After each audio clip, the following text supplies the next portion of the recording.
All right, welcome to the video podcast. We are about to get started with the audio.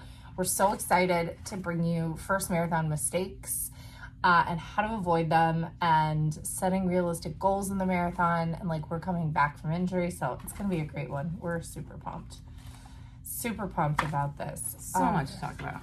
So much, so fun. It's great. Come on, GarageBand. Could you open for me, please? It's just bouncing around on my computer. Bonk, bonk, bonk. Oh. Yeah, so this book is for the experienced marathoner, but I wanted to look at just that's such a good book, I think, I love this too.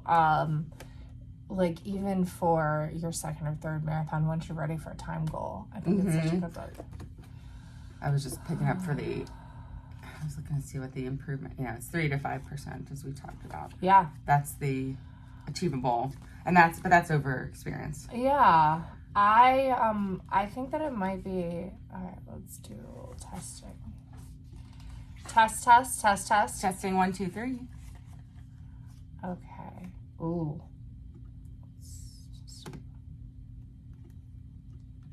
Test. Testing 1, 2, 3. I think we either need to turn it up or talk louder. Yeah.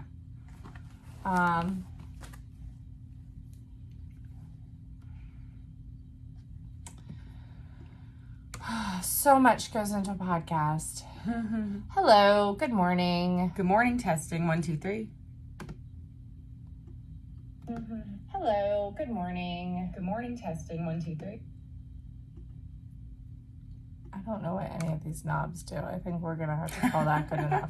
But last week's episode was so soft, so we just need to talk loud today. All right.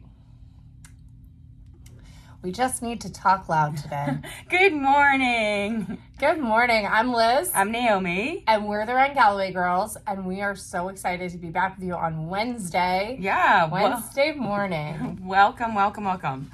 So today we have a really kind of fun topic we wanted to start with. We were chatting about how do you predict what you're going to run a marathon in? And how do you set a goal from season to season? And this all started because I sent Aaron and Sarah both kind of achievable goals based on their best times and for Mountains to Beach. But also taking into account their current fitness and what happened in their most recent races. So I did a lot of math, which I love, and it's very exciting. I really, truly believe Erin has the ability to go under 5 hours at Mountains to Beach, which is so exciting. So I did all of her calculations. She went out in an 11-minute negative split in Marine Corps and was crushing the last couple of miles. And so I based her, so in a marathon, you can do, Jeff says 3 to 5% improvement. I've heard 2 to 4% improvement cycle to cycle. So that when you're in the 5 hour range can be a lot of minutes.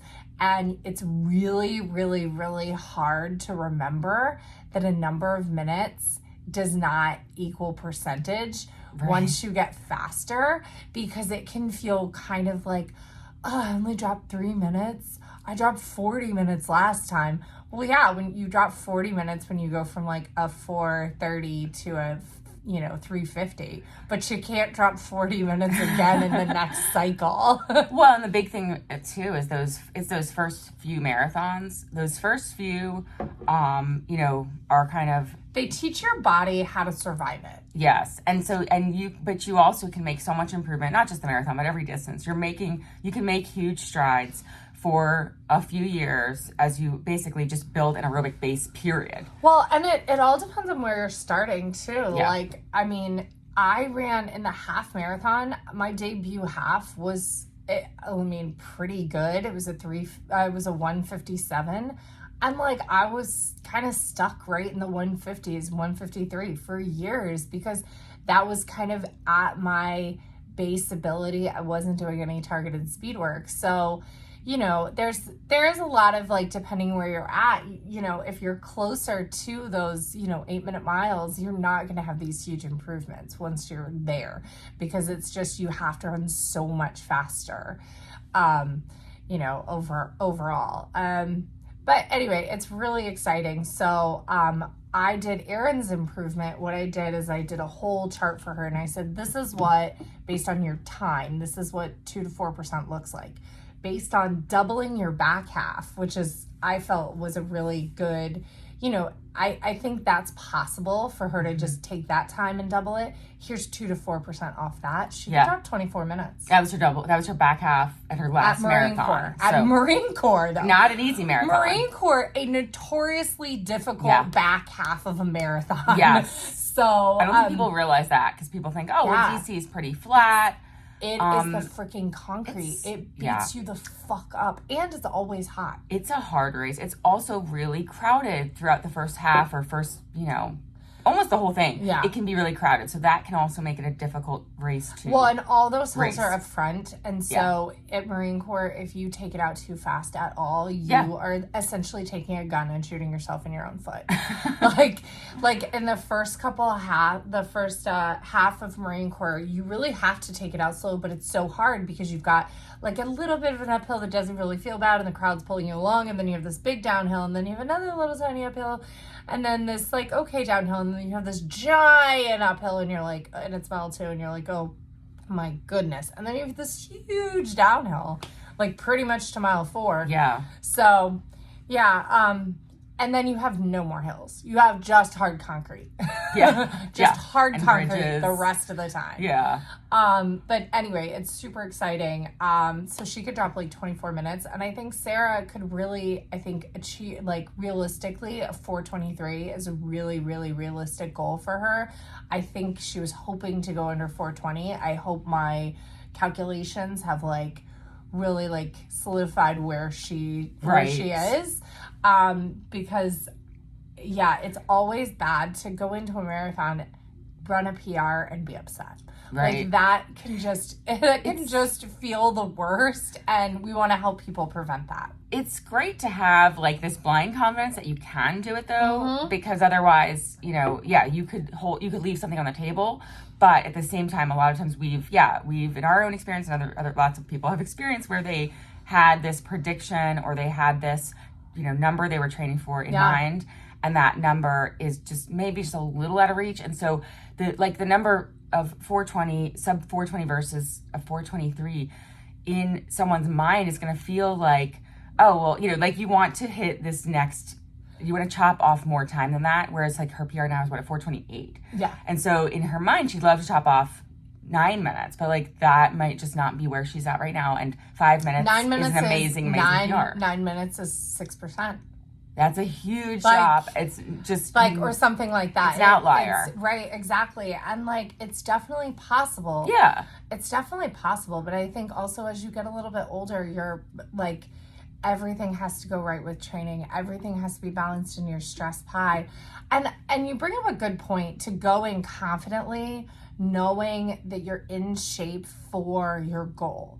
And I think that with experience, you can, when you're doing all the work and all the work is saying you're ready for this goal, absolutely go in with that blind confidence about it. And then just know on a perfect day, this is where I am. This is my shape. This is where I am. And then take the day for what it is. I think about my CIM, and I truly stand by. I was in I say 327, 325 shape. Like I was sub in that 330. shape. Oh yeah. I was in that shape. The day did not give me that, but I am so happy for those 3 minutes that I dropped. Yeah. 2.5. And I'm glad that it didn't that day, because it's also, you saw everyone bonking around you. So you didn't, you didn't take it personally that like you did not break more time off that you had the potential for. I also had multiple goals. I had my A goal of like perfect day. This is what I'm in shape for. B goal was I was gonna get a BQ and PR again, right? And so that's what I did. My B goal. Yeah. My C goal was that I was gonna have a lot of fun, and that I would like just enjoy the day. Yeah. And so no matter what the time said. But I also like, I know I do well on hot days though. So there's that too. Well, and it's always hard though to still like walk away with the, oh, I'm just going to enjoy the day, or, Yeah. or like Jeff tells us, upright, smiling, wanting to do it again. And that's something that we'll say because we need to be able to walk away and say, yes, okay, it was not at all my day. I do want to do this again. But I think, most people, you're going to have, at least a third of your races are not going to go great. That's going to be standard. And I mean, so if you're having amazing races every time you race, which I've had that for a long time, I've had, other than marathon, I'll go out and have like an amazing day almost at every race I run. And I feel like, wow, I just am so good at racing or something. There's this something in my head and like those fast twitch muscle fibers. Yeah.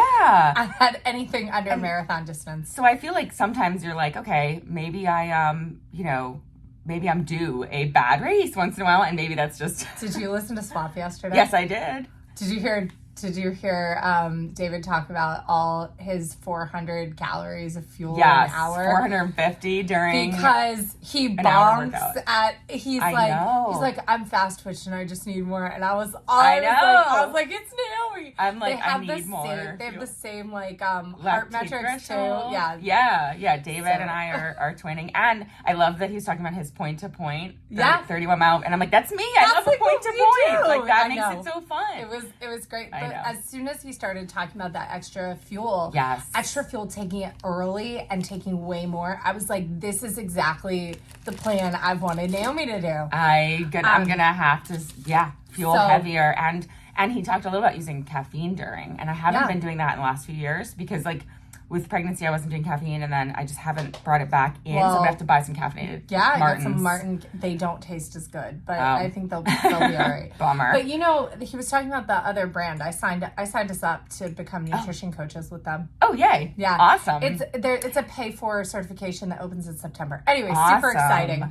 But hopefully we'll be able to offer that service to people and through the podcast, which is very fun. But back to setting marathon goals.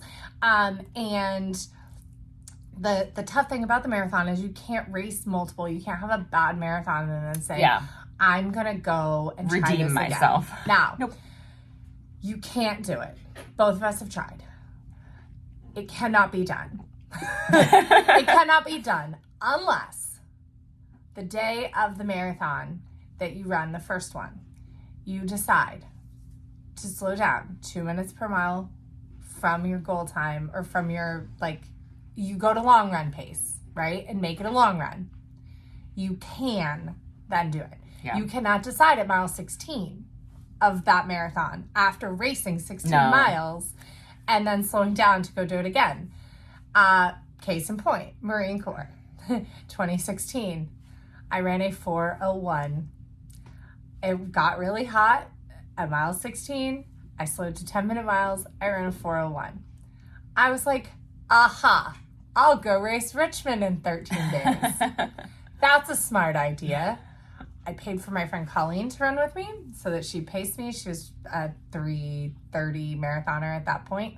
She paced me. We had a great first half. Saw Naomi at about 22. Yeah, we were passing each other. I ran a 4:06. You cannot go. Now, on its own, without that story, running a 4:01 and a 4:06 within 13 days is fucking badass. Yeah. It sounds awesome, but I was so disappointed in both of those times when that's the first time I had ever done that. So you cannot go redeem yourself. No. Your body needs time to recover. I also ended that season with a stress reaction in my foot and was off for 6 weeks.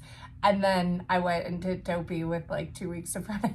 So now there is one example where I redeemed myself. We had one redemption. It wasn't 2 weeks later. It was it was 5 weeks, but it was because I switched to Galloway. So I honestly don't think if I had gone and picked another race that fall, I would not have. 5 weeks. 5 weeks is the minimum. I think 5 weeks is the minimum, and I think truly you can do a 6 week redemption. I think 4 is tough, and I think 3 is 2, not, 3, not 4 is really tough. All. 5 is kind of it with the asterisks of fall to late fall, winter, not spring. Yeah, the temperature change. Temperature matters. But 5 versus 6 and more weeks out, you're going to start to possibly lose some of the fitness you had. You're not at peak maybe anymore, and so again, you know, there's the chance you'll have a redemption run. And like, I have that one example that, you know, that we did together, our first marathon together, our first time running together more than 5 miles, my first time doing Galloway, more than 5 miles. I'd love to know I would love to know when you slowed down though in Steamtown, like pace-wise. Well, Sorry, Steamtown. I'm eating on the podcast. This is so unprofessional. You know, you gotta fuel. So Steamtown has this really drastic downhill 8 miles to start you off with. And you're gonna have a hard time holding back on that course. I think a lot of people, and I've heard comparisons to Boston. I don't know if Boston has a downhill 8 miles like that. Downhill 8 to 10. No, it's rollers the whole time. It's like CIM. And then you get into some rollers. Boston, or not CIM, Boston Mountains to Beach, Boston and CIM, all very similar. Those hills everybody complains about in Boston are nothing. They're so short. You just like walk up them and then run fast down them and walk up it and run fast down. You don't lose any time by doing that. They're short, so that makes a big difference. Like, I was like, that's it? Yeah. And like, awesome. Marcy's like running, charging up. I'm like, see you at the top, Marcy. And then I'm zooming down past her, and then I just walk up and she's like still running. And I like zoom down past her. I think I hit like 720s going down them. Yeah. Well, with Steamtown, it's a net downhill. Yeah. So, but you do, so that trashed steep. My quads for one. Yeah. And then also the humidity, the day was 72 or 73 degrees with high humidity. So that was really what slowed me down. But what, you know, for that race, it's one where the hills are pretty significant, and it's a net downhill because it is it's a train. That's why it's called Steamtown. It's a train, you know, Scranton's a train town, and you're going, part of it is on like what used to be a train downhill for, you know how like logger trains could start at the top of a mountain and bring, you know what though, down. You really bailed on your time at 12, which I think is early enough. So I was just thinking, like, it was so, like, it was 20 minutes off your fitness, right? Mm-hmm. Like, really, you were in like that sub 4 goal 355. I mean, obviously we ran a 350, but like you were in so 20 to 30 minutes off your fitness. It wasn't your fitness being in 335 or 355 and then running 401, then trying to do it again, right? Your fitness was that 355, 350. You ran a 420, and that's why you were able to go. Had you been 401, I don't know that a 350 would have happened, because you would have been so close to that red line, you know? Oh, yeah. And the perfect... Maybe a 358 would have happened, you know? Like, you would have had some improvement, but you were too close to that red line. Yeah. So that's where we have to be really careful about when we bail. Like, I wish I had all my data, because I used to use... what was that? Oh, the Nike Plus app to like record all my runs. Like, I didn't use a Garmin. So I might actually have, my phone is recording. So I can't even, but I might actually have 2016. I think that's when I got a Garmin. But I didn't bail early enough in Marine Corps. Yes, and that's the other thing too. So. There's another perfect example of that is 2019 Mountains to Beach, where I tried 4 weeks later. Mm-hmm. Again, spring, not smart because the weather warms up. Warmer. And also, I was too close to my red line because at Mountains to Beach I ran a 3:47. You ran a PR essentially. Almost a PR. Like I was exactly 1 minute off of my PR, and so I could have not made that much improvement going. I'm doing a new thing. If your PR is whatever it is, if you're within 1 minute in a marathon and 30 seconds in a half marathon of your PR, you just say, I ran my PR. Like I ran around my PR. Yeah. Around my PR. Yeah. If you're 1 second faster, I ran a new PR. But if you were within like a minute, I ran around my PR. Yeah. Perfect. So now we've reframed that. So like anytime, and you know what, if you want to stretch it out to like 3 minutes even, I'm cool with that. We go like, 1.5 minutes in the half and 3 minutes in the marathon. That reframes like everything. Like, isn't that great? So then like when I ran my 401 and I had a 357, I'm going to say, oh yeah, I was right around my PR. That reframes that into me like loving that race. Exactly. Right? So we need to start, so proud of that. We need to start mentally like doing that, because why do we celebrate Why do we celebrate running 1 second or 2 seconds faster? And why are we devastated by being a minute literally slower, a bathroom break slower? Right. Or you decided to watch a bird for a few seconds slower. Why?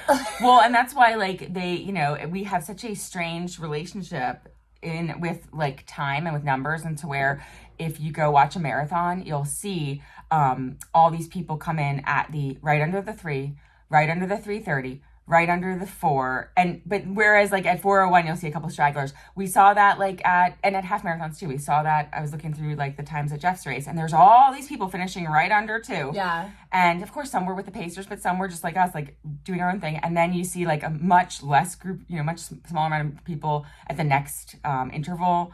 And then under 4:05 or 4:10, whatever, you'll start to see groups again. But it's usually within these blocks, people have this thing where it's you have to get into their time. And why? Yeah. Why? It's so silly. It's so silly. Yeah. Maybe that's why I've always felt like I was finishing races by myself when I was running 153s. Random times. Because nobody's like, I'm going to go run a 153. Right. That's nobody's goal. Their goal is 150 or under, or, Yeah. Or their goal is 155. 155, yeah. Yeah. So we have we're going to start with your first marathon, okay? Because just in case people out there are not experienced marathoners, when you're running your first marathon, how do you set a goal?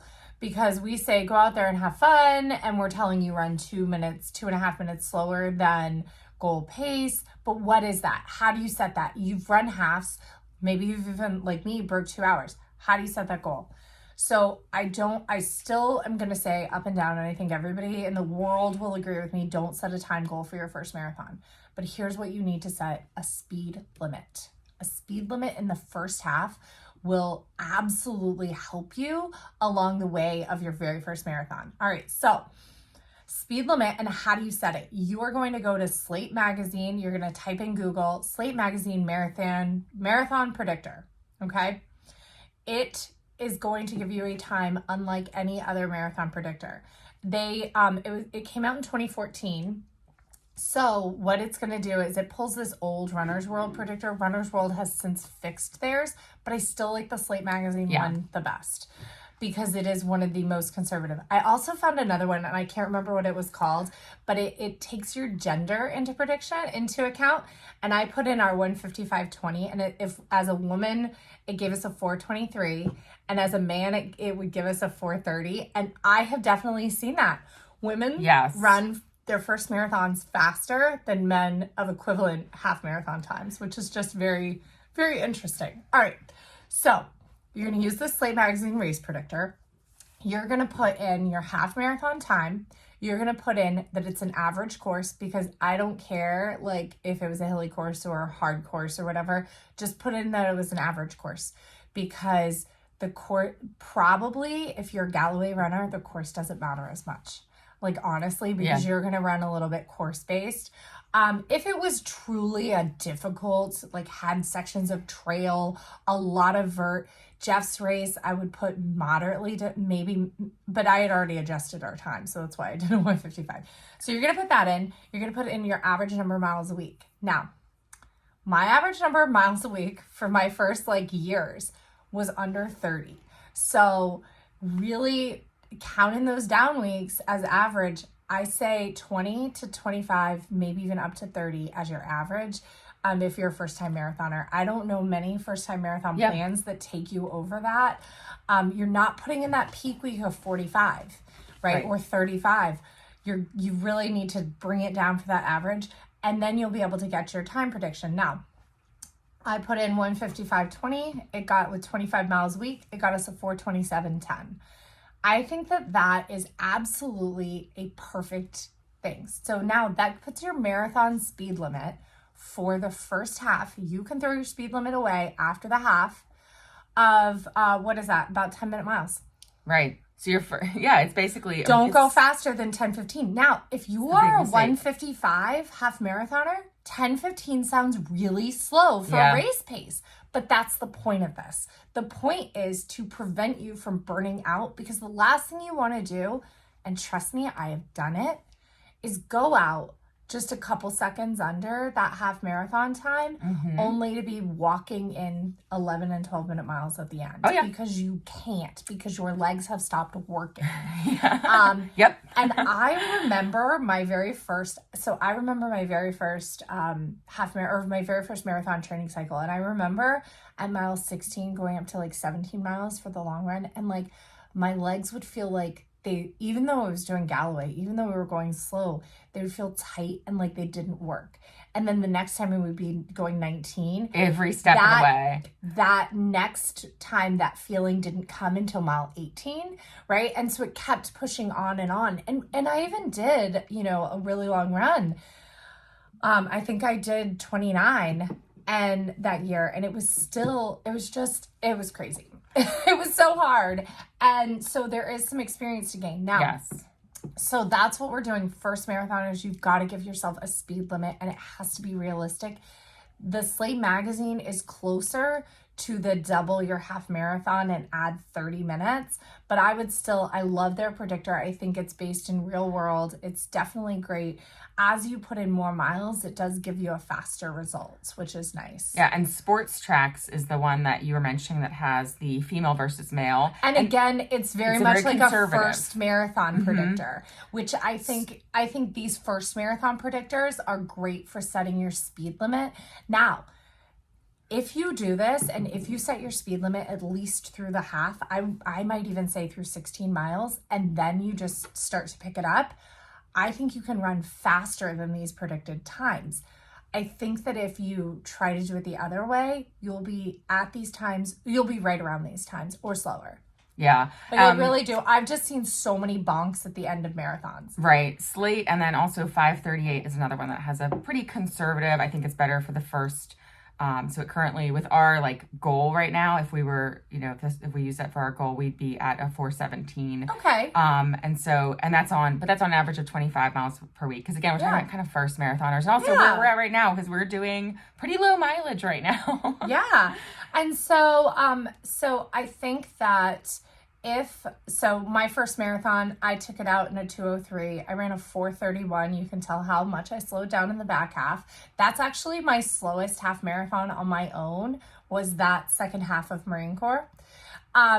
Funny though, at Boston 2022, I ran a 4:32. So if you just look at my first and my most recent marathon, I've gotten slower. So have I. So what's really funny is, based on what I was doing, my 17 miles a week, the Slate magazine gave me a 4:18. Had I set that speed limit equivalent to a 4:18, which I think is a 9:50, somewhere around there, if I had set that at the beginning, I truly think I would have been closer to that. I don't think I would have run a 4:31. I think I would have run a much stronger second half. This was also when we were doing minute walk breaks. So the intervals were a lot different. I think I was doing 4 and 1, 2 and 1, things like that. I think the 30-second walk break would have made me faster in my first marathon too. Yeah.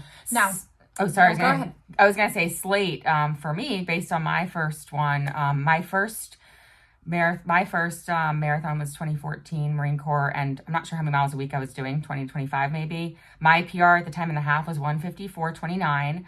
And yeah, depending on what I choose for how difficult was it was Loudoun County half. It was pretty flat. Yeah. So I'm going to say I was going to say it's a fast course. So, and if I was doing 25 miles per week. It gives you right 4:25, which is, I ran a 4:23. So yeah, so you can see how pretty good, how conservative it is. And I think in the marathon, Naomi has always respected the marathon distance more than I have, and does not tend to go out blazing fast.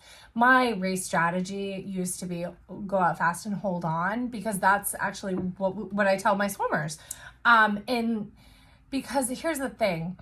It doesn't work in the marathon because the marathon is so long, but it does when you're brand new to racing. It kind of does work a little bit. So it's not a horrible strategy in the 5K. It's not a horrible strategy in the 10K. Nope. it's not a horrible strategy in the 10 miler. Yep. Like to go out close to your 5K pace in the 10 miler and just kind of hold on. It's not even a horrible strategy in the half marathon. Until about 10 miles, and then you're usually rethinking it. Yes. At mile in 11, the marathon, mile 12. it will kill you. It will destroy you. Now, that said, my 4th marathon, when I broke 4 hours for the very first time, I ran a PR of a 1:51 in the first half. I looked at my watch and said, oh shit. That's exactly, I was like, oh shit. But if I run a 2:09, I will be under 4 hours. So I intentionally slowed down and I ran a 2:06. But that was so intentional. And like I even saw like my boyfriend at the time, I saw him and he's like, you're doing great. I was like, I've slowed down on purpose. I'm going to get this. Like I'm doing good. It was also a perfect weather day. 2014 was just like the best weather day. That was your first, That was right? my first. It was like when you look at all the times run that day compared to other years, like it was just a standout day. And so when you get those days, I don't think the temperature got over 60 or maybe 65 at the hottest. Like, I mean, I ran in short sleeves, shorts and a skirt and tall socks. I hadn't yet developed or learned sparkle. So I used to run in those like Lululemon running skirts with the bike shorts underneath. Yeah. I've always been a skirt runner. Anyway, so it was just a great day. So weather matters more than course, I think. So now, when you use these calculators though, I want you to make sure that you're not using a race that's over a year old or a race when you were in prime fitness compared to your current fitness. You need to use something that's reasonable to your current fitness. It would be stupid of us, and this is actually how we started the year, to go, oh, we'll get right back into shape. I told Jeff, oh yeah, just make us a plan for 340. No, it's not happening. I've been dealing with injuries. And actually yesterday, the SWAP podcast talked all about overreaching. Right. Overreaching and like, what were the words that they used? So there's overreaching that's like healthy, and then there's overreaching that's going to kill you. And I think I just redline it too much. And like, I've just been like, and I am like Megan, I have the inflammatory issues. I have like, I'm dealing with this, and it's luckily at bay. I finally started taking anti-inflammatories for it, but like this leg injury that like just won't quit. Yesterday I wanted to run a second run so badly. I saw you did 2 miles, which was like, I'm like, if I could just be controlled enough to only do 2 miles, like that would have been perfect. But instead I was like, nope, I'm gonna hop on the bike. The bike has been great. Apparently it all hits base for me. Like even if I do a Peloton workout, which is nice. So I'm like, okay, I can throw in these classes, which is kind of fun. It's like finally my like green bar on my Garmin is like stretching over like that low aerobic base. I was like, ooh, this is like zone 1. Like the bike is for me. I don't know why. I wanted to bike this week, but I also was like, my foot doesn't hurt. Pretty. Let me get on. Pretty yesterday too. Well, I was on the treadmill because I had both kids at home, and the reason I did 2 miles. No, if I was outside, I would have done more than 2 miles. But 2 miles on the treadmill feels like a really long time. Yeah. But I literally had, I had 20 minutes, and then I had to get back to work. So it's tax season, it's crunch time, and so I had to literally just give myself 20 minutes, and that was it. The other thing when you're using these calculators, make sure you use a race that's a half or 10 miler or a half. Right. Don't Your put in those 5K 5K times. Don't put in those 5K times. Now, focusing on a 5K can definitely make you faster overall. And after this Mountains to Beach season, we are going to be focusing on the 5K and focusing on shorter distances before we go into our next marathon cycle. We're probably still going to do long runs of, 12 or so, but we're going to really like kind of get some speed in there, lower mileage with a lot more base building, or maybe not lower mileage, but maybe like some really fast and some still marathon pace. I love me some slow miles. All right. So cool case study though. One more time with first marathon predictions, Slate Magazine, right? That gave me that 4:17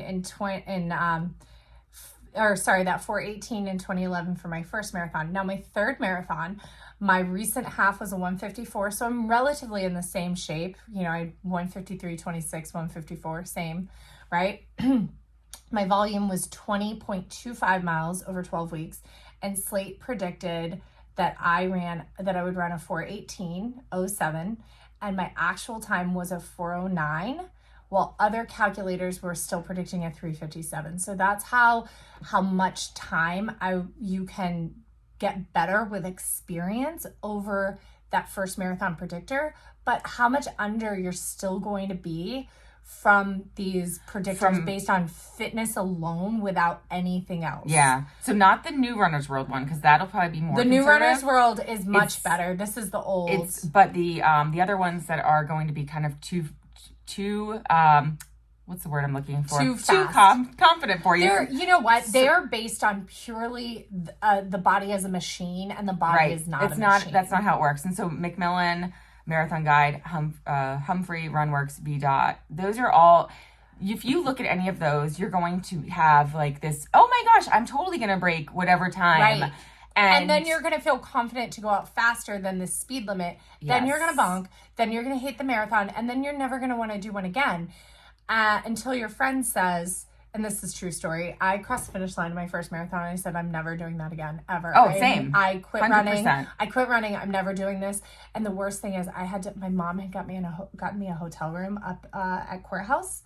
So I had to walk up, and there were no cabs or anything. We couldn't get on the metro. I had to walk up the hill of Roslyn all the way up to Courthouse. Yeah. To get to her hotel, and they our stuff was still in there, and we were supposed to have a late checkout, but they weren't doing it. Was a mess. Thank God for my friend Sonia, who came with me. She ran the 10K and then cheered for me, and it was awesome. And she stayed in my hotel room. It was great. So yeah, it's a lot. First marathons, you really have to be conservative with your goal. Your goal should just be go out there and have fun. But setting a speed limit is definitely something I regret. Something else about your not setting a speed limit. Not setting a speed limit. Something else about a first marathon. I think you should, if you're running a big city first, and I think your first marathon should be a big city. I think it should be a Marine Corps, a New York, a Chicago, a Richmond. I don't think it should be a Mountains to Beach or a CIM or even I don't know about Grandma's. CNO trail ones. Grandma's is pretty cool because it's point to point. Okay. It's not huge, but it's probably as big as Richmond as far as does it have 5,000 people. I'm trying to remember if they had much cheering. I don't think I had much cheering. I think your first marathon should have cheering. I really do. And spectators. I think you should spectators. And your first marathon, you need to put your name right here on your shirt above your bib at bold. Some way, because people need to cheer for you. You need that support. You should wear something flashy. Don't go out there just looking like a runner. Wear a sparkle skirt, even if you've never worn a sparkle skirt before. Here's the other thing. However much fuel you think you need to grab 2 or 3 more packets of whatever you're using and have that as well. You need to take your first fuel in the corral 5 minutes before the start, and then your second one no later than 20 minutes after the race starts. I think a lot of us get very, very so excited about the race that we forget about fueling. And so I really think that first fuel needs to happen sooner. My suggestion is also at every water stop, take both a cup of water and a cup of Gatorade. And if you don't take that cup of Gatorade, take fuel. Take your own fuel with that water. Even if it's one of the things I like to do with goo packets, I don't do it as much with Martin because it's easier to get down, but with goo packets is I have a goo packet for my water stops where I take just a sip of my goo packet. And this is outside of my fueling strategy, right? I take a sip of my goo packet so it'll last 3 water stops, and I drink water. Now that goo is not part of my fueling strategy. It is literally just additional. So I guess it is part of my fueling strategy, but I'm also eating the whole time because fuel, I truly think that the way that I fuel is why I don't bunk at the end of races. Yeah. Because no matter how little I fuel in training or had fueled in training before, on race day, I was like, I need all the calories all the time. I'm just good at that. And then my other suggestion is if you have a weird stomach at all, take, and I mentioned it before, take a multi-symptom Imodium in the corral, have 2 or 3 with you on the course. If you start to feel the tummy stuff, find a bathroom, take a bathroom break on the course. Those 2 minutes are so worth not pooping your pants. And have that Imodium with you. It's a great one. You could keep Tums with you. My other suggestion is at mile 15, take a gram of Tylenol, which is 1,000 milligrams. So that's 2 Tylenol, extra strength. A lot of times there's a medic tent between 15 and 17. You can ask them for Tylenol. Do pack one on you. not take Advil during a run. Do not take naproxen sodium during a run. NSAIDs and running are bad. Do not do it. And there's a lot of reasons why.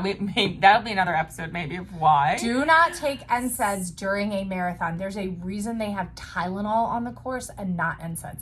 There's cardiovascular risk. There's it's an anti-inflammatory, so it's like actually undoing all of your strength, all your hard work, all of your hard work. If you are not absolutely injured or like, NSAIDs should just not be used as liberally as we use them, but definitely do not take them during a hard effort. It's just not, don't do it. I know a lot of people are like, oh, I got my Advil for when it starts to hurt later. Don't do it. And don't rely on it during training. It will, basically it'll it'll tell your muscles not to build back stronger the way they should be. So you'll lose some of the fitness gains you're trying to gain. You're going to get some aerobic capacity, but you're going to lose some muscle strength. Yeah. You are also actually putting yourself in cardiovascular risk. Like there's, a lot of people don't remember this. I remember it because I was on Vioxx at the time. Vioxx was pulled from the market. It was a COX-2 inhibitor, great for inflammation, pulled from the market because of cardiovascular risks, because anti-inflammatories are prescribed to older people. Older people tend to have more cardiac issues. Right. And what it does is it basically can cause, it changes the way the sodium channels and all of that. I don't know the exact mechanism, but basically it causes heart attacks. So just do yourself a favor. Don't take Advil during races. Tylenol, though, is fine. They give it out. Like I said, they give it out at medic tents. Usually they'll mark a T. On your bib. Remember, Tylenol is 1 gram every 5 hours. So don't take it from the medic if you just took it within the race. So I like to save my Tylenol for mile 15.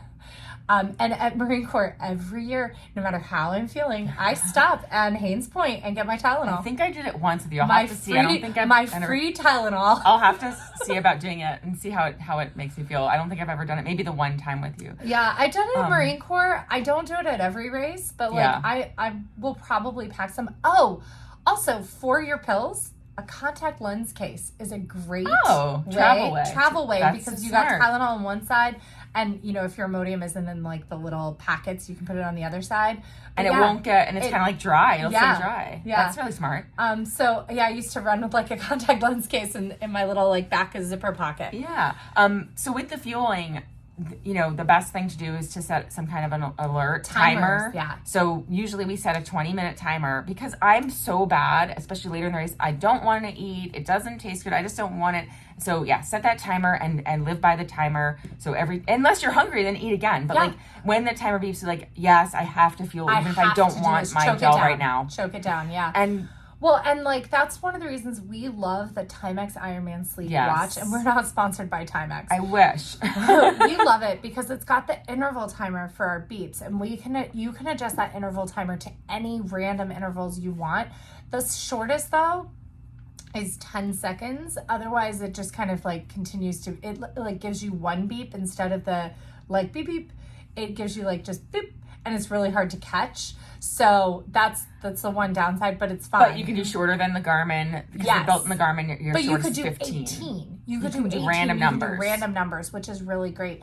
And then it also has a repeating timer on it that will continually separate beep from the interval. Separate that will continually beep in the background until you push the button.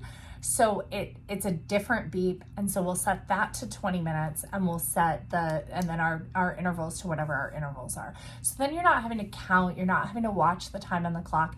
The other thing I'll sometimes do is set the chrono, and I'll lap on the chrono, although I never go back and look at it. So it's kind of dumb that I what I've done more recently though is take the auto laps off my Garmin in cities.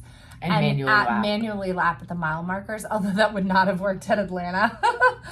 No, and Atlanta was Atlanta has great GPS. It was on. Like, we didn't have to worry about Atlanta. And then the other thing, too, you mentioned Gatorade, and I am now not going to drink the Gatorade anymore at the races after 2 experiences that have turned my stomach. But there was a 2004 study that probably everyone's heard of by now of the Swish and Spit. So, and this was it was cyclists in a time trial, 60-minute time trial, I believe, or there was a 30 and a 60-minute. And they swished the Gatorade in their mouth and spit it out and had the same or better reaction or improvement as if they actually had swallowed it. And basically, scientists are now thinking that there are sensors in your mouth that are telling your brain that you're getting the glycogen, even if you don't get the glycogen to your muscles. That makes so much sense, though. Think about, like you were talking about Endure. Yeah. And how only 25% of what we're eating is actually fueling our muscles, because our muscles are relying on their stores. But the way that kind of works is our body stores glycogen in the liver. That's one of the main sources of glycogen. And as we are burning in activity, your body is actually releasing glycogen from the liver into the bloodstream. Okay. And then you're fueling and you're adding more glycogen into the bloodstream. So the higher level of glycogen in the bloodstream, the muscles are still using some glycogen stores, but they're also able to add to those stores while they're using it. So that's what the glycogen in the bloodstream is doing. It's actually refilling the stores in the muscles, and then the muscles are using what's stored in them. Right. So when there's a glycogen depletion in the bloodstream, the muscles are using the glycogen stored in the muscles, and then they start to burn fat to release glycogen so that's after everything from the liver is gone. It's going to start burning fat, and fat burns into ketones, and ketones are also energy, just like glycogen.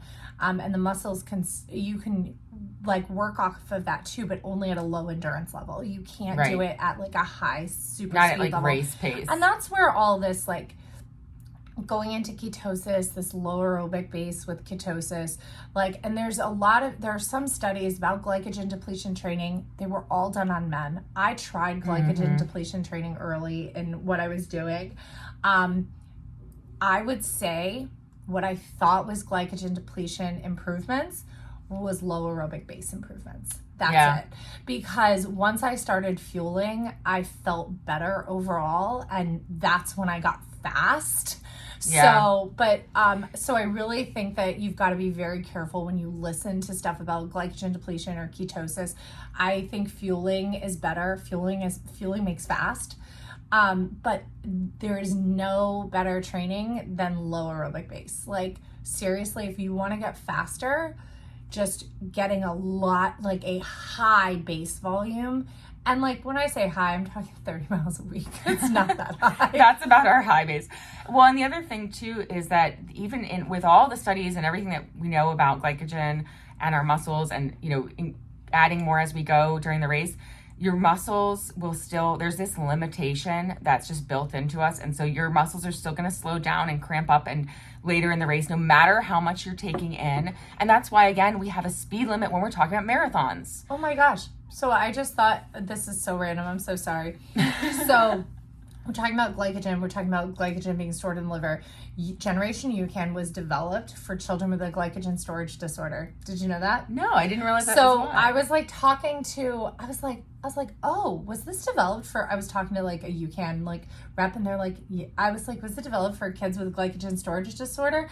And they're like, yes. And I can't remember what it's, what the initial, so UCAN is one that supposedly it gives you the glycogen without any of the sugar crashing. It's a rare they're not able to store or break down glycogen in the form of sugar or glucose, so it affects the liver. And what happens is, it depends on which kind of glycogen storage disease these kids have, but basically the sugar, so their livers get really big because of this. And so by using the simple starches instead of glucose or sugar, they're able to keep their blood sugar levels stable.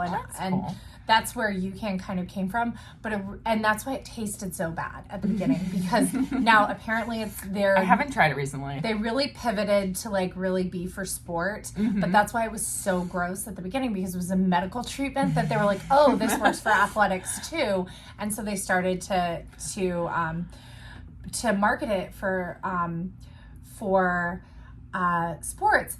But one of the issues that I had first, like just kind of right up front with UCAN, was the people I knew that were starting to use it were people who were chronically kind of underfueled in their whole life. Yeah.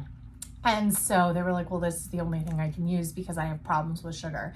And here's something I've learned, like retrospectively, having had an eating disorder, still struggling with some body image issues and food in general, is if you think you have a problem with sugar, if your stomach hurts when you eat simple carbohydrates, rice, pasta, sugars, you should really be looking at overall how much you're actually eating, because it could really be that, and you need to get real with yourself, it could be that you are so chronically underfueled, and you do not have to look like you have an eating disorder to be chronically underfueled, that your body does not know what to do with these foods, how to digest them now that you're getting them. So if you're having a lot of digestive issues pop up recently, are you eating a lot more vegetables than you did in the past? And that's where, like instead of carbohydrate, you don't have a problem with carbohydrate, you're just eating pre-poop. And so I really, like, if you're really one of those people that says, oh, I can't fuel in these runs because it gives me stomach upset, it's probably that you're underfueled. And it's really, really tough, like, because what we want our bodies to look like and how our bodies best perform aren't necessarily in line with one another, based on a lot of things, based on how we were brought up, based on diet culture, based on magazines, based on, filters. Don't even get me started how much I hate these face morphing filters, because they are causing they're causing our children to have unnatural beauty expectations. Yeah. and I urge every parent out there to not allow these face changing filters unless they're the really goofy ones. But you have to be careful, because a lot of like the pretty animal ones, they cause your chin to be too pointy and they make your eyes bigger. And that's like basically telling children this is what you should look like, right, instead of what they actually look like. And it can be very, very damaging. The Journal did a whole 5-part series on, kind of the dangers of Instagram filters. And it's funny because they came from Snapchat, right? Yeah. Snapchat had mostly the funny filters, right? And then Instagram made all the pretty filters. Right. And now everybody has the pretty filters, but the pretty filters are the ones that are damaging. They really are. They really, really are. And like, it's the ones that look almost normal that are the most damaging ones, because they give that unrealistic like beauty standard. So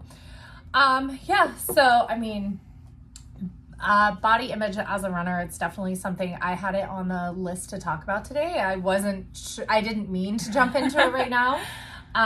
We all like kind of know the right things to do, and sometimes we're even doing them, but like, how do you stop having that negative self-talk? How do you quit talking bad about yourself when it's an impulse, or it's a like jealousy of others is a normal human reaction when it's tough out there. Yeah. It's Lauren tough. Fleshman did a great thing on jealousy. She talked about it in her book, and like how jealousy is, I want that too. And it can probably crop up a lot too, as we're talking about your first marathon or your first, couple of cycles of training, and your body is going to probably go through some changes as you get stronger. I know, looking back, my first versus once I was more seasoned, I didn't have any muscle definition in that first marathon. I look at those pictures, like it was just, I was just who I was always before that. And so my body changed throughout, the last 10 years of training. Well, and it will, but it's tough because, you can't even compare your own body to what your own body was. But it's also tough when, you're fueling right, you're like running hard, you're doing all the things, like the changes don't happen overnight either. You might gain weight during marathon training cycle. Like you're not necessarily, so there may be changes that you aren't sure that you're happy with, but you might be retaining a lot of water during marathon training. Well, especially if you are adequately fueling with carbohydrate. Yeah. Carbohydrates holds water. Yep. So you may be up like 5 pounds. Go by how your clothes fit. Like that. Not even that. Like I'm on board with what you said. Buy the next size up. I'm like, I need to go do that with a lot of my clothes and just not worry about how my clothes fit, because they're clothes that fit me. Oh, right. A long time ago, maybe. And they're just, and it's like, buy some new clothes. Get comfortable with something else. It's tough though. Like I say all that. I say like, get comfortable in the body you have, honor the body you have. I say all that. Like I still have days where I'm looking at like our old pictures and I'm like, I want to look like that again. Still jealous of that. Yeah. Or I just and it's really hard to like not have those talks. I know. I will stop myself and I'll say, it's okay. That was the body I had then. This is the body I have now. Like, all I can do is the right things to fuel my body, and it may never look like that again. And I just have to be okay with it. Like I'm looking at the very first time ever. I'm looking at like, even though I love like my sporty Jolene bathing suits, we're going to the beach this summer with the family. And I'm like, maybe I'll get myself like a mom suit, like a somersault, like kind of cutesy suit that's like not a bikini. I say still wear the bikini. I'm team wear the bikini, even when you don't feel like you have the body to put in the bikini. But that's just because, again, like I just, I don't know. I just feel like I totally get it, because then I'll look at the pictures and be like, oh, I should have covered that up. But I want to just embrace that. I have an almost 11-year-old daughter, and I want to like. That's why I've been getting build that confidence of your body. So that's why I've been looking at these suits, because they're so cute. They are so cute. Somersault. I know. Like I know. I think that one would look so super cute. So Somersault has like the cutest like mom suits. They don't look like mom suits. They're like, but they like will cover my cellulite on my belly that I'm self-conscious about, and still look super cute. What I'm worried about is that they're gonna fall down. Oh, I don't like the high back. That's the problem. I have a good back. I want to show my back off. So anyway, but they look really cute. So I'm like, maybe I'll try something like that, but probably not. I'll probably just buy more Jolens, because that's just what I do. So if I wear like the high-waisted, I'll feel like I would look pregnant, because that's where all my belly, where it carries the fat, where I'm carrying it right now, is where when I'm like 6 months pregnant, and I literally, and it's half the time it's bloat, it's water weight, it's cyclical. It's food. Half the time it's food, and half the time it's my cycle. Yeah, well, and it's also like once you have been pregnant, your muscles stretch out, and so like your natural state is stretched out versus, you kind of have to work harder to hold it in. Yeah, I think. Yeah, I don't know. I'm just it's a struggle, basically. It basically is. It's a struggle for everyone. Yeah. But I will definitely say that if you're listening to this and you are someone who tends to think that you have a hard time digesting carbs or can't fuel the way that we're talking about, like really, really check in with yourself. Keep a food journal for a little bit and kind of see, what does it look like? Are you adequately fueling? I've never been a fan of MyFitnessPal in the past. MyFitnessPal links with Garmin now, and your Garmin activities load to MyFitnessPal. Mm-hmm. And I had started to do it to track my protein intake. And it's really cool because it will tell you exactly how much more based on your activity. Yesterday, so I did it for my protein for a little while, then I stopped. I was like, I can't do this. And then I did it again, like every couple of days. And yesterday with our activity, I was like, okay, I'm going to log everything today, because I read in Jeff's book. So long story long, I read in Jeff's book that one of the ways, and this was in the 5K book, one of the ways that you can make sure that you're kind of he says 75 calorie deficit a day is safe while you're training. But that's after your activity calories. And I was like, okay, how do you figure that out? So a 75 calorie deficit, I had to eat 3,100 calories yesterday. Oh my gosh. And still like, it Yeah. was like 3,190 is what I had to eat to be at a 75 calorie deficit for the day, which is intense It's a with huge the amount of amount of calories. training. But I'm not sure I would have eaten that much had I not been tracking it. Right. No, that's Which the is- thing too. Which is that- actually kind of cool. And then the other thing he said is eat within every 2 hours. Like take what you would normally eat as a meal and just like eat like a quarter of it, and then an hour later eat a quarter. Like so you're still eating the same volume, but you're eating literally More no frequently. longer. Like don't go longer than 2 hours, because at 3 hours your body will start to absorb fat. I don't know where this science is from. This was just in his book, and I was like, I don't know that this is true. Like, I think our bodies are smarter than this, but let me give it a try. So, like, I spaced out my cookies yesterday. And, like, I always throw a protein shake in, but usually I have protein shake and At the cookies same all at the same time. time. And so I spaced it out yesterday, and it'll be kind of an interesting experiment. I don't know how long I'm going to be able to do it. I think, and I think the main thing to come back to is that more and more studies now are showing that fueled equals faster. Yeah. You know, the more you fuel, Healthier, you don't get sick as often. right? And again, back to that 25% that you said. So that comes from essentially, you know, every 100 calories you take in, 25% are going to actually fuel your muscles, power your muscles. The other 75 are just generating heat and Yeah. being wasted through Basal metabolic rate. Yeah, and so what that tells you is that you do need to eat more. You need to eat more during activity, Yeah. immediately after activity, before, if you're waking up, if you're a female especially, if you're waking up and going out for your run at 5 a.m. And so, yeah, we both have our... Nature's Bakery. We're eating Nature's these... Bakery should sponsor us. I know. These are our pre-run fuels. I grabbed Pre-run, pre-pod. pre-pod. This is what I've been eating during the podcast. They're great when you're in the car or on the go. They're so delicious, and they're gentle enough to where I literally have grabbed it and eaten them in the first mile of a run. Yes, you can digest and them. they taste easily. so good. Yeah. Oh, you have raspberry too. So this one is this is the fig, Oh, fig. actually. I love the raspberry. It's my favorite. So I eat, of course, Liz has the gluten-free, and I eat the regular that you can find at like every grocery store. And the gluten-free you can now too. Yeah, Every you can find grocery this at store. Safeway. I order mine on Amazon. Or now, Amazon or in Costco. 6-packs. Like Yeah. We get the big giant Costco boxes. So, and they're vegan, dairy-free, nut-free. And then the gluten-free ones are also vegan, so which it's very difficult to Yes. find gluten-free vegan stuff. Oh, for sure. Because a lot of times what they replace the gluten with is butter to make it taste good. But yeah, so the gluten-free ones are also vegan, dairy-free, nut-free, which makes them a nice snack to like give to have on hand anyway if you're ever around kids, because I don't think that there's anything kids are allergic to in them. Yeah, exactly. And they're basically cookies. So Oh, they're delicious. They're cookies, but they actually have a pretty good nutrition profile. They do. Like they've got 6% iron.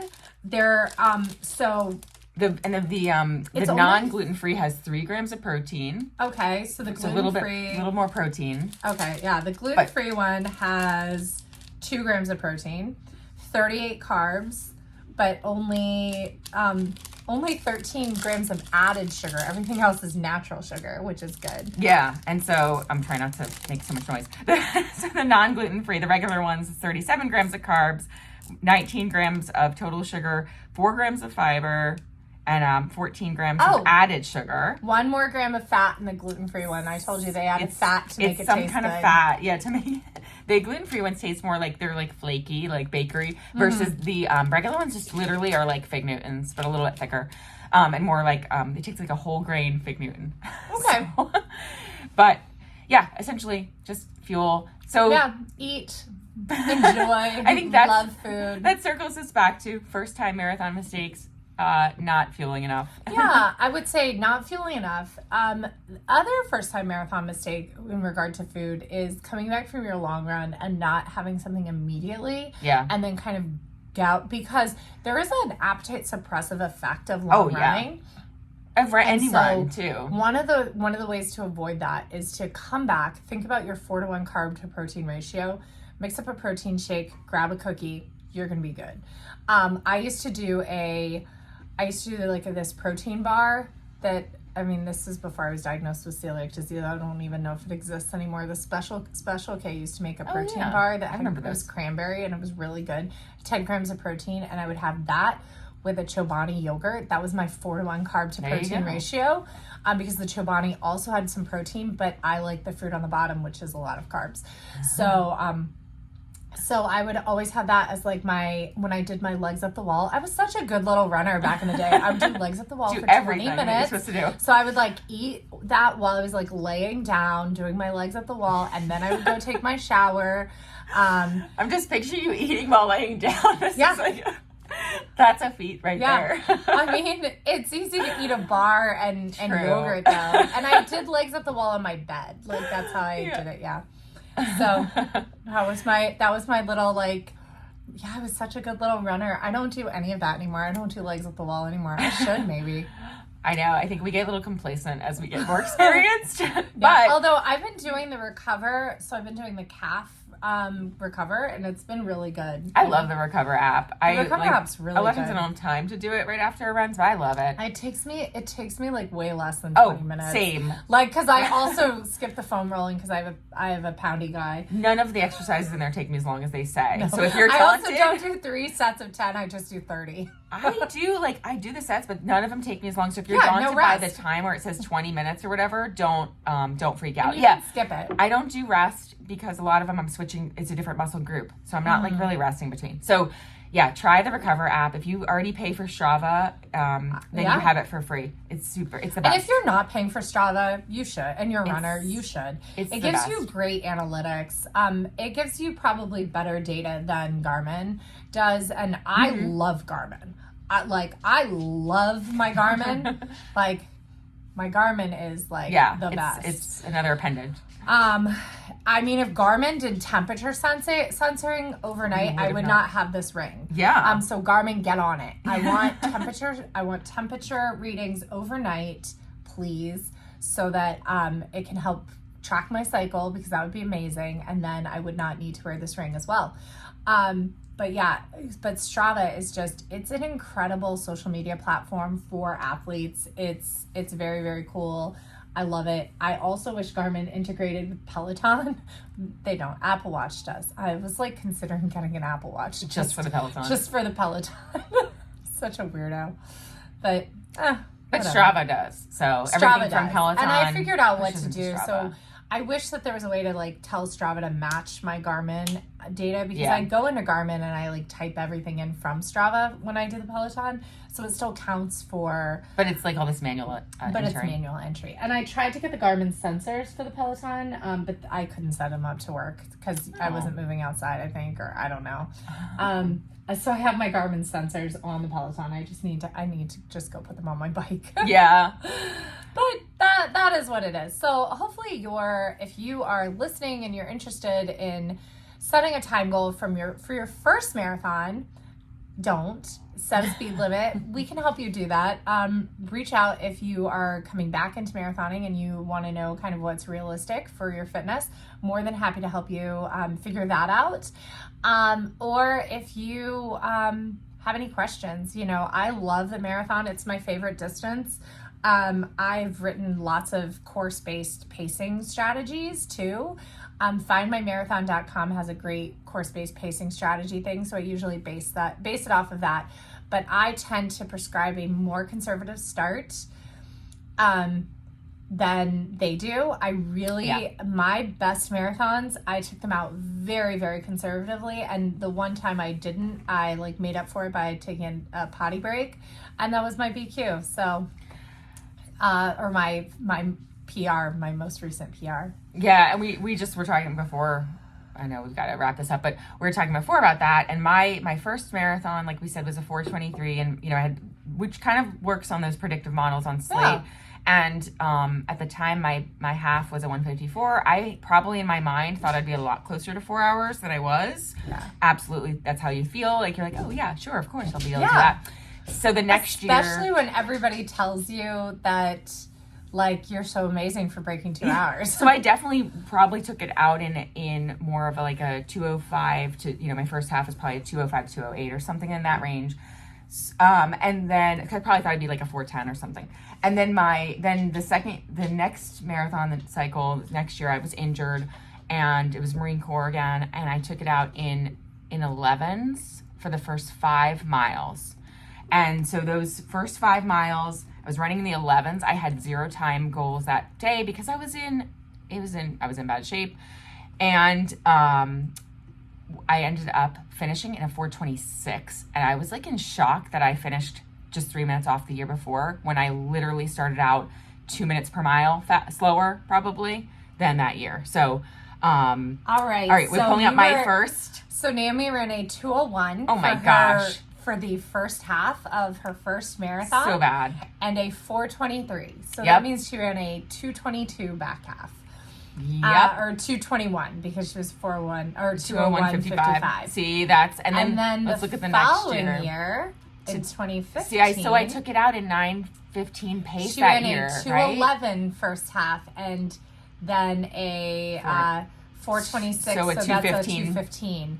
It's a much more even split. You can Yep. see taking it out easier definitely matters. So we can then go look at my 2013.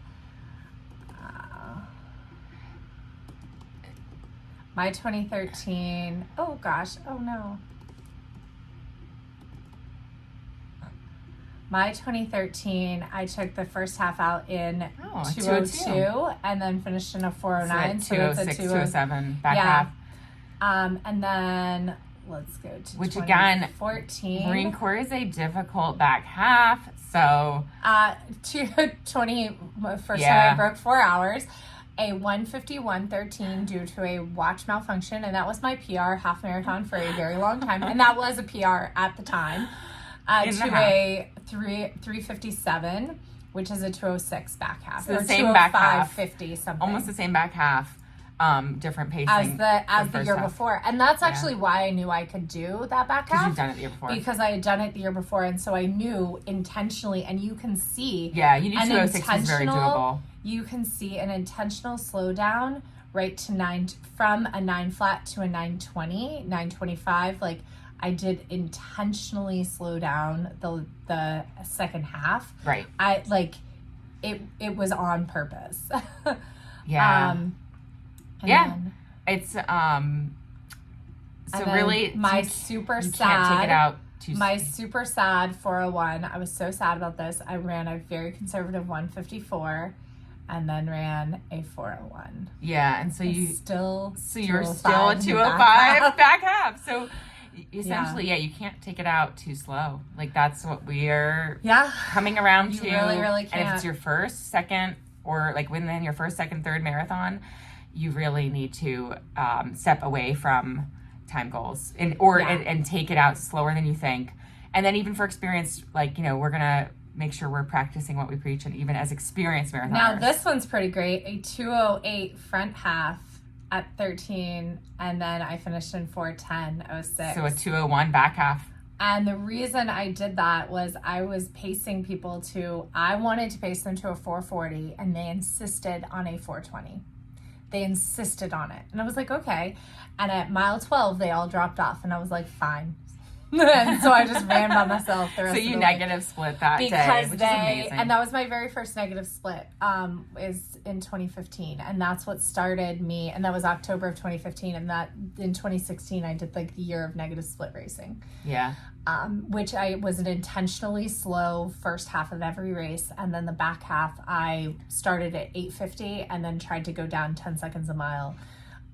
In every race I did. And that practice, like, it taught you and has led you to I can finish a race like greatness. nobody's business. Yeah. You know, I was actually thinking about that at Jeff's race, and this is going to be a long episode. I was thinking about that at Jeff's race because we were like in the park and it was slightly uphill, and like we come down that, and like the whole race I was like, oh my gosh, Naomi, I'm holding Naomi back. I'm holding her back until we got to the park, and I was like, I got this. Yeah. And I was like, we got this, like, because I felt that like ending, like kind of finish happen, you know, and it's like that that is such a fun practice. It's expensive because you have to pay for all the races, but it's really fun to just kind of go out slow and then finish it fast. And doing it in a race, because going out and doing, you know, all your training runs a little slower than you think, starting out slower, fine, that's great, that's easy. Yeah.